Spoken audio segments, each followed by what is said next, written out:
So we'll be looking at another example that it said a disk slows down from 85 rads per second to 25 rads per second in 4 seconds.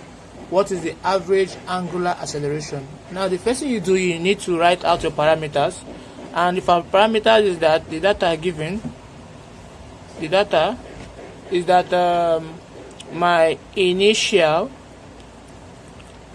angular velocity is given as what?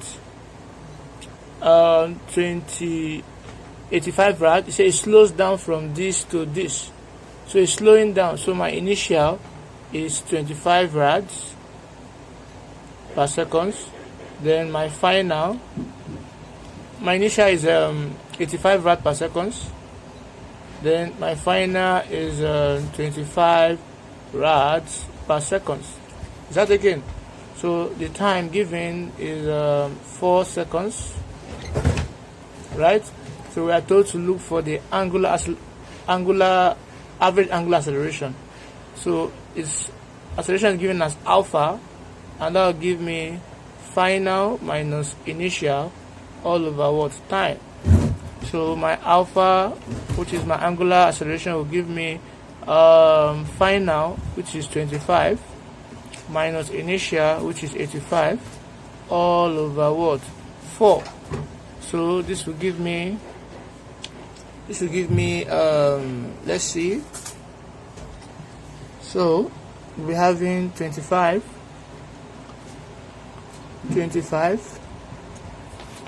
minus 85, yes, divided by 4, and that gives minus 15.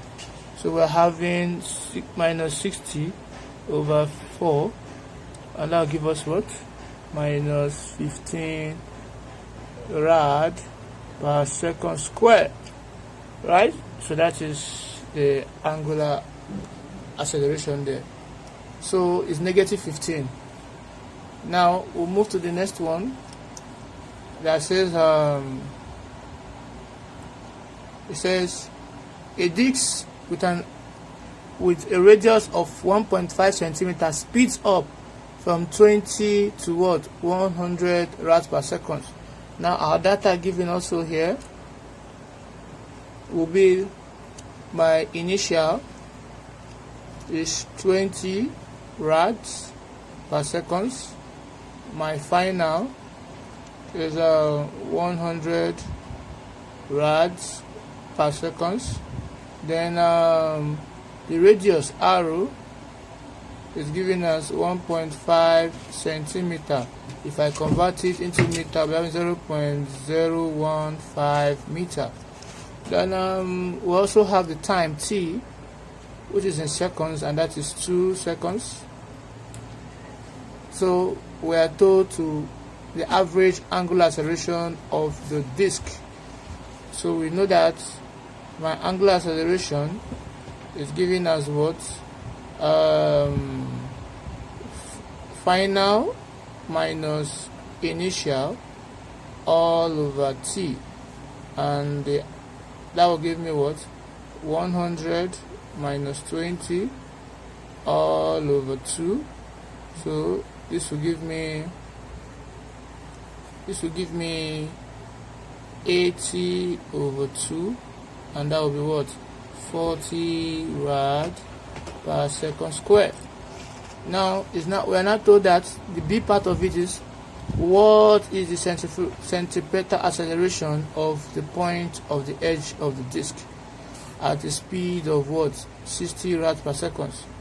So we know that my angular acceleration, that is the centripetal acceleration, will give me v square over what? R, right?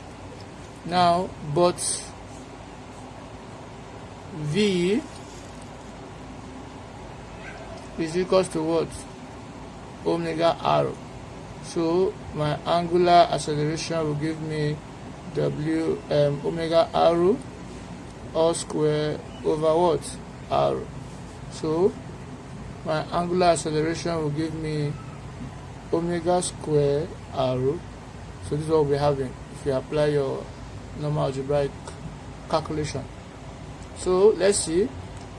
We calculate for our, we have the omega square r, then we have our centripetal acceleration. So if you put your value here, you'll be having the centripetal acceleration. Is that taken? So it's given. So in this case, now then I said at 60 rad per second. So our omega here is equal to what? 60 rad per second, right? So my centripetal acceleration will now give me 60 square, then times 0.015, right? So whatever you get, let's see, 60 square times 0.015. So we have my 60 square times 0.015, and that is 54. So that'll give me 54 rad per second square. Are we good? Thank you very much.